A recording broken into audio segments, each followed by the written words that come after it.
back. Yeah, and I saw they that might interview be like with kind of Tiger where he was pulling talking things about that. back or like delaying things. So instead of getting maybe like 8 projects in a year, maybe we'll get 4, and that's fine. Well, I'd rather quality, get less projects and have them all be good.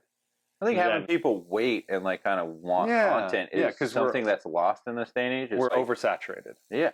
Because, like, say Quentin Tarantino's releasing his fucking 10th movie. It's like, yeah, I'm watching that. Whether it's fucking good or not. Like, I want to see that. It's his last, anyways. That's what he says. I think what he means, and I think it's maybe own original movie. Where, he writes it, he directs, he does fucking everything. Because he already announced on Tom Segura's podcast that he's doing like an 8 or 10-part miniseries that he's done, but it doesn't count as part of the 10. Because I don't think he's doing a 10th movie and then just sitting in a rocker the rest of his life. Right. You know what I mean? Like, he's too fucking, honestly, too egotistical and like likes his of shit course. too much. And I'm thankful for it. Like, I like his shit. It's fine. What's your favorite Quentin movie? If you have one. Oh, I think that's very easy. It's Hollywood. Is your favorite one? Yeah. Okay. Yeah, it might be my favorite one too, but then like Reservoir Dogs and Pulp were so fucking... Yeah, I rewatch those once in a while. They're great. They're great. Yeah. Reservoir Dogs I'm like... fucking amazing. See, that's one of those ones where you do watch the first time and I think there's parts that now are hilarious to me 100%. that are very 100%. horrifying the first time you watch. 100%. You know, he's like dancing in the end, cutting that guy's ear off, and now I'm like... It's hilarious. It's a funny scene, but the first time I'm watching, Torture. Good. Oh, Torture. Yeah. So it's. I love the opening scene. The breakfast scene. So it goes to this, I think, after Quentin jumps, but it's the scene where Harvey Keitel and Tim Roth, and he's gut shot in the back, and he's like screaming and agonizing. Say you're gonna be okay. Yeah, I'll laugh at that too. It's hilarious. Yeah. Fucking say it. Are you a doctor? Are you a doctor? Scared the shit out of me, Larry. I'm gonna die, I know it. Oh, excuse me. I didn't realize you had a degree in medicine. Are you a doctor? Are you a doctor? Answer me, please. Are you a doctor? Huh? No, I'm not. Okay. Fucking funny. Yeah, there's the scene in Breakfast with Mr. Pink. Where he's like, I don't even know what Jew has the balls to say that. Like, there's some lines. Like, Quentin is one of the funniest. About the not tipping? Dude, I heard him say this about Pulp Fiction when it was being read.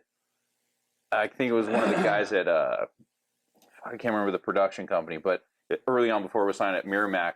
And he was like, yeah, it's too crazy. And he's like, yeah, but did you laugh? And he's like, yeah, I laughed. He's like, well, it's a comedy. And he's like, what? Like, I didn't even think that until Quentin said it. It's like Pulp Fiction he made as a comedy.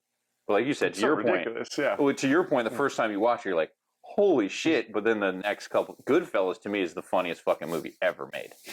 Like, maybe unintentionally, intentionally, but like, those fucking scenes, like even the ones that aren't supposed to be funny, are now hysterically funny. Yeah, of course. Yeah. No, yeah, I worked for 7,000 I tried. You really are a funny guy. Yeah. And they're killing Morty, like fucking stabbing him in the back, and he's like, I got a bit of chance of letting him fucking drive. Like, you chop him up here. Like, dude, it's they were fucking... When like Pesci goes in and kills Samuel L. Jackson, he's like, you get the coffee? Get the coffee to go. Let's get the fuck out of here. Yeah.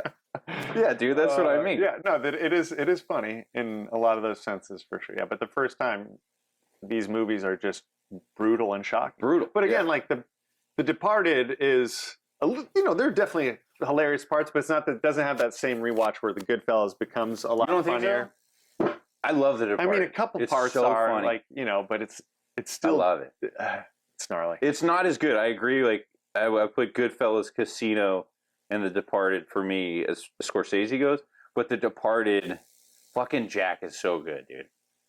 And I heard recently Matt Damon tell the story about Jack and like kind of making that character in the opening monologue where he shoots those people. Like that was all Jack's idea. He's like, oh, she fell. Like it'd be sinister if she did that. It was like Matt Damon doing Jack's voice, and it was like little things like that, and like fucking Leo, dude. Like, get a gun and blow my fucking brains out. It's like that's the first thing. Things like that. Where it's like wasn't funny the first time. That part is hilarious. Hilarious. But it's just such a different tone of a movie because they are trying to keep it as like. Whereas Pulp Fiction and Goodfellas, I don't think they're trying to make us like it's not like a downer tone, even though they're having a fucking downer time in the movie.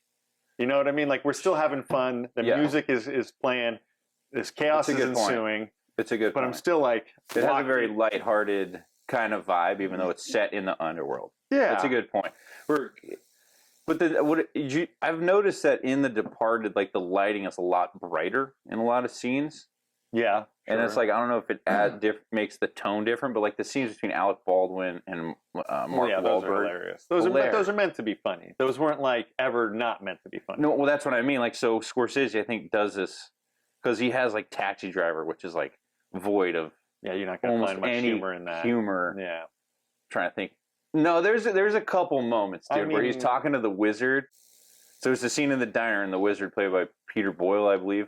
And he's like losing his mind. He hasn't like bought the guns or anything yet. And he's just like, I'm thinking of doing some stuff. Thinking of got some bad thoughts.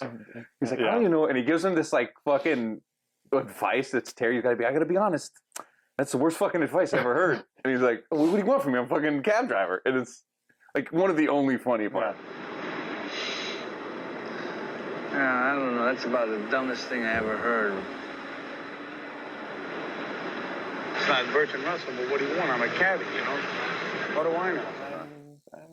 I like watching those movies like from the 70s because it, like what he was able to do for the time, like that opening scene, how the taxi comes into frame.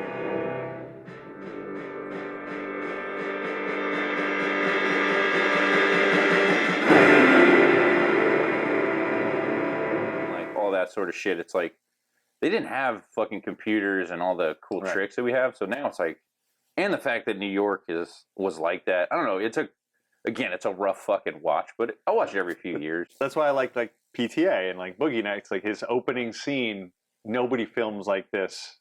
I mean, maybe people try to steal it kind of now. Is that the pool scene? I don't remember. See, that's like, and that's another one. It's like where you're like kind of going around everybody and you're going in the water with the girl and all that.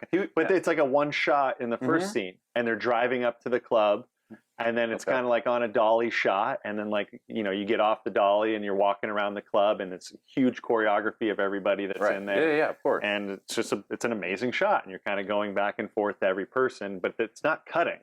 It's just like perfectly. Yeah, I remember. So Paul, that's why it's so memorable that he did that, because he did.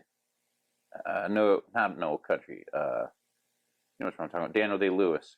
Oh, There Will Be Blood, right? That was his. See, that's, and visually, like, is a fucking beautiful movie. Same with The Master. Like, The Master is, again, like, you're like, I don't really know what the fuck I'm watching. Like, it's just a different type of film, but it's like so well done. Yeah, There Will Be Blood was incredible. I just rewatched that recently too, and I was like, wow, this is. I mean, I liked it the first time, but this was the second time watching it. It was way better.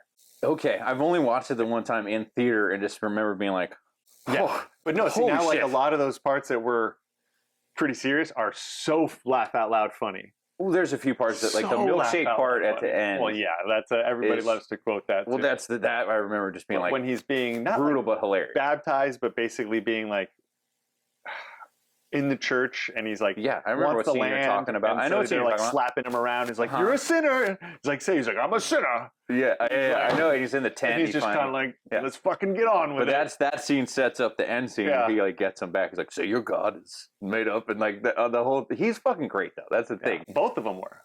Yeah, the kid, right? Yeah, I forget what his name is. And no, he's on a ton of shit. Yeah, he just was in the Batman.